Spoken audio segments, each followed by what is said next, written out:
Bonjour, je voudrais vous parler d'un sujet d'actualité, c'est le problème de la dette française. Et je voudrais expliquer quelques notions, parce qu'on répond à beaucoup de questions sur ce sujet-là, et ça vaut la peine qu'on fasse un petit rappel et un petit point d'explication un peu sur comment ça marche, quoi.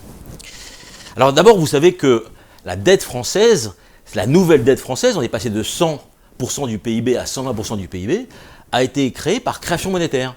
C'est l'Europe qui a créé d'un coup 700 milliards d'euros. Alors vous vous dites, on va devoir rembourser 20% de plus. Mais quand on y réfléchit, moi je suis la BCE, je suis en haut de la chaîne. Je suis celui qui appuie sur le bouton et qui crée en une seconde 700 milliards. Vous avez bien compris que les 700 milliards qu'on a créés, c'est une dette qui est sur le papier, mais qui n'existe pas. Il n'y a pas de prêteur, puisque c'est de la création monétaire. Alors vous pourrez dire, on ne rembourse pas. Les traités européens interdisent qu'on ne rembourse pas cette dette-là, parce que si jamais on s'amusait à ne pas rembourser la création monétaire, alors chaque État pourrait faire n'importe quoi, et on pourrait ne pas rembourser. Donc les États ont décidé de dire, bon, bah, cette dette-là, on va la prendre, on va la mettre de côté, et on va peut-être la rembourser sur 30, 40, 50 ans. Donc ça, c'est la première des choses. Donc ce n'est pas vraiment une dette réelle. Peut-être qu'on peut imaginer que, dans un second temps, eh bien, on ne la rembourse pas, tous les pays européens ne la remboursent pas. Alors quel est le problème? Vous pourriez me dire, maintenant, si c'est si facile d'organiser, eh bien, créons de la monnaie. Créons de la monnaie, il n'y aura plus de problème. Eh bien, le point limite de cela, c'est l'inflation. Parce que si vous créez beaucoup de monnaie, eh bien, vous avez tous les acteurs économiques qui ont de l'argent, qui reçoivent des crédits, qui ont de l'argent, eh bien, qu'est-ce qui se passe? Les prix montent. Et dans un premier temps, l'inflation, c'est bon pour l'économie. Dans un second temps, très rapidement, ça la tue, puisque vous devenez plus cher que le voisin. Donc la création monétaire à sa limite, c'est l'inflation. Alors, on voit bien que depuis 10 ans qu'on crée de la monnaie, l'inflation se tient, l'économie est à peu près mûre. Si toi tu es plus cher que moi, bah, tu ne vends pas, donc tout le monde se tient, donc ça a l'air de fonctionner. Mais c'est un point limite. Parce que quel est le risque de l'inflation? Allons plus loin.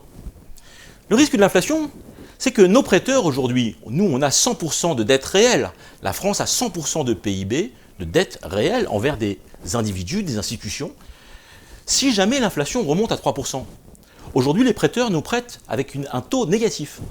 Eh bien demain, si l'inflation remonte à 3 ou 4%, les prêteurs vont nous dire, moi ça ne m'intéresse pas de te prêter à zéro, puisque je perds 3-4% par an d'inflation. Donc forcément, l'inflation aura un impact sur les taux d'intérêt auxquels l'État s'endette. Et donc c'est un drame, puisqu'on est tellement endetté que le moindre point supplémentaire de taux d'intérêt de notre dette va foutre KO les finances de notre État.